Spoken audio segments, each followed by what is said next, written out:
अस्सलामुअलैकुम दोस्तों। आज दुनिया में मौजूद लंबे तरीन इंसान का कद भी 8 फीट 11 इंच है, लेकिन कदीम सहाइफ, रिवायतों और तारीख में ऐसे इंसानों का जिक्र मिलता है जो पहाड़ों जैसी बुलंद कदो कामत रखते थे। आज इस वीडियो में हम आपको चंद ऐसे ही तवीलुल कामत इंसानों का अहवाल सुनाएंगे कि जिनका जिक्र मुख्तलिफ आसमानी किताबों और इस्लामी रिवायात में मौजूद है। तो चलिए शुरुआत करते हैं इस मालूमाती वीडियो की। जालूत। और कत्ल किया दाऊद ने जालूत को, और अल्लाह ने उसे सल्तनत और हिकमत अता फरमाई और उसे जो चाहा सिखाया। सूरह बकरा आयत नंबर 251। कुरानी मजीद में मज़कूर जालूत नामी ये शख्स फ़लस्तीन में आबाद बर्बर कौम का बादशाह था।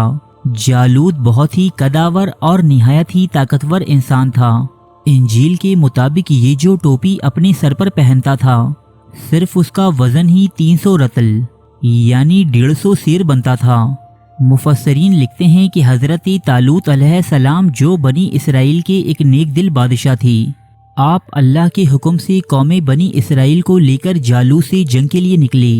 लेकिन जब जालूत नामी ये देव हेकल इंसान इनके सामने आया तो कौमे बनी इसराइल इससे सख्त हिरासा हुए और डर गए, और कोई भी शख्स इनसे मुकाबले के लिए सामने ना आया। तब बनी इसराइल के बादशाह तालूत ने अपने लश्कर में ये ऐलान फरमाया कि जो शख्स जालूत को कत्ल करेगा, मैं अपनी शहजादी का निकाह इसके साथ कर दूंगा और अपनी आधी सल्तनत भी इसी को अता कर दूंगा। ये फरमाने शाही सुनकर हजरत दाऊद अलैहिस्सलाम आगे बढ़े, जो अभी बहुत ही कम सिन थे। गुर्बत व मुफलिसी का ये आलम था कि बकरियां चराकर उसकी उजरत से गुजर बसर करती थी। जब जंग शुरू हुई तो हजरत दाऊद अलैहिस्सलाम ने रास्ते में मिलने वाले तीनों पत्थरों को अपनी गोफन में रखकर जालूत के ऊपर फेंका, और ये तीनों पत्थर जाकर जालूत की नाक और खोपड़ी पर लगे और इसके भेजे को पाश पाश कर दिया। जालूत के कत्ल हो जाने से इसका लश्कर भाग निकला और कौमी बनी इसराइल को फतह मुबीन हासिल हुई। वादे के मुताबिक तालूत ने हजरत दाऊद अलैहिस्सलाम के साथ अपनी लड़की का निकाह कर दिया और इन्हें आधी सल्तनत का बादशाह बना दिया।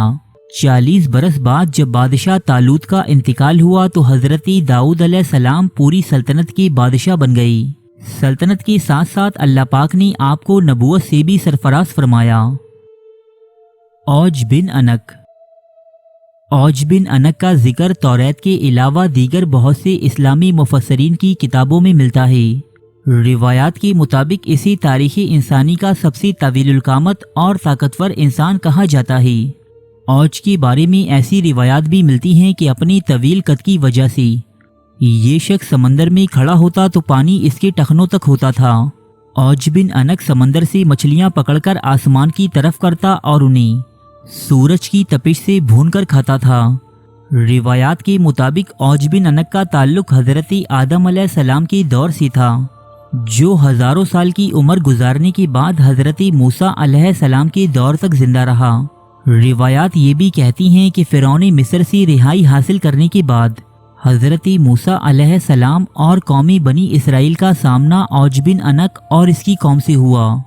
बनी इसराइल औज की ताकत से इस कदर मरऊब हुए कि उन्होंने अल्लाह का दिया हुआ हुक्म जिहाद मानने से इनकार कर दिया और हजरत मूसा अलैहिस्सलाम से कहा कि हम सारी उम्र वहां नहीं जाएंगे। ए मूसा, तू जान और तेरा रब दोनों जाकर इनसे लड़ो, हम तो यहीं बैठे रहेंगे।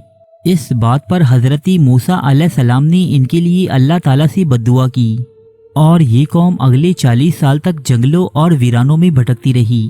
बिलाखिर जब कौमी बनी इसराइल औज बिन अनक के शहर पहुंचे तो औज ने चाहा कि वो उन्हें चींटियों की तरह मसल दे। तब हजरत मूसा अलैहिस्सलाम ने अपनी असा को औज बिन अनक के टखने पर मारा और शिद्दती दर्द के बाइस ये वहीं हलाक हो गया। दोस्तों, औज बिन अनक क्या वाकई वजूद रखता था या फिर ये महज रिवायतों में मौजूद एक अफसाना है? इस बारे में मुकम्मल तफसीलात जानने के लिए आप हमारी ये वीडियो भी मुलाहिजा कर सकते हैं। कौम आद। कौम आद एक कदीम अरबी कौम है जिसका जिक्र कुरान मजीद में मुख्तलिफ मकामात पर किया गया है। ये कौम अपनी जिद्द अमजद आद बिन औस के नाम से पुकारी जाती है। جو حضرت نوح علیہ السلام کی چوتھی پشت سے تھی۔ قرآن مجید کے مطابق قومیات کو ایک عظیم آندھی سے تباہ کیا گیا تھا، جبکہ جدید تحقیق کے مطابق یہ قوم 3000 سال قبل مسیح سے لے کر پہلی صدی عیسوی تک موجود تھی۔ انہیں 1000 ستونوں والے شہر کی قوم بھی کہا جاتا تھا۔ سورہ احقاف کی آیت نمبر 26 کے مطابق ہم نے قومیات کو وہ قوت و طاقت دی تھی جو تم کو نہیں دی۔ یہ قوم جسمانی لحاظ سے انتہائی طاقتور تھی۔ بعض ائمہ کرام فرماتے ہیں کہ قومیات کے لوگ اس قدر طاقتور اور طویل القامت تھے کہ ان کے قد کھجور کے درختوں کی مانند اونچے تھے، اور یہ اس قدر طاقتور تھے کہ پہاڑوں کو بھی توڑ سکنے پر قادر تھے، لیکن ان کی یہ طاقت اور قوت ان کے کسی کام نہ آئی۔ بت پرستی اور شرک جیسی برائیوں میں مبتلا ہو کر اس طاقتور قوم نے اپنی دنیا و آخرت دونوں برباد کر لیں۔ نیفیلیم۔ طوفان نوح سے قبل ایک دیو قامت قوم نیفیلیم کا تذکرہ حضرت ادریس علیہ السلام سے منسوب کتاب دی بک آف اینوک اور بک آف جوبلی میں بھی ملتا ہے۔ عبرانی توریت کے مطابق یہ اپنے دور میں انتہائی طاقتور اور طویل القامت انسانوں کی ایک نسل تھی، جو مکمل انسان نہ تھی، بلکہ یہ لوگ کسی مافوق الفطرت مخلوق اور انسانوں کے باہمی تعلقات سے پیدا ہوئے تھے۔ بائبل میں نیفیلیم کے علاوہ رفائیم، اناکیم، ایمم اور جبار نامی دیو ہیکل قوم کا تذکرہ بھی ملتا ہے، جو مختلف انبیاء علیہم السلام کے ادوار میں اس دنیا میں آباد رہی تھیں۔ ان میں سے بعض کے ہاتھوں میں 24 انگلیاں ہوتی تھیں اور بعض کا قد کئی گز بلند ہوتا تھا۔ دوستو، یہ تھا ان اشخاص اور قوموں کا ذکر کہ آسمانی کتابوں اور قدیم لٹریچر میں جن کا قد غیر معمولی اور انتہائی طویل بتایا جاتا ہے۔ امید ہے کہ ویڈیو آپ کو پسند آئی ہوگی۔ اگر واقعی ایسا ہے تو اسے لائک اور شیئر کرنا مت بھولیے گا۔ شکریہ۔ ارے فرینڈز، 1 منٹ، آپ ایسے ہی جا رہے ہیں؟ اتنی محنت سے ویڈیو بنائی ہے، ایک لائک تو بنتا ہے نا؟ اور دوسرا یہ کہ آپ ہمیں اتنی بڑی دنیا میں دوبارہ کیسے ڈھونڈیں گے؟ تو اس کا حل یہ ہے کہ آپ ہمارے چینل کو سبسکرائب کر لیجئے اور اس بیل کے آئیکن کو کلک کر دیجئے۔ اس طرح ہمارے آنے والی تمام ویڈیوز آپ تک پہنچتی رہیں گی۔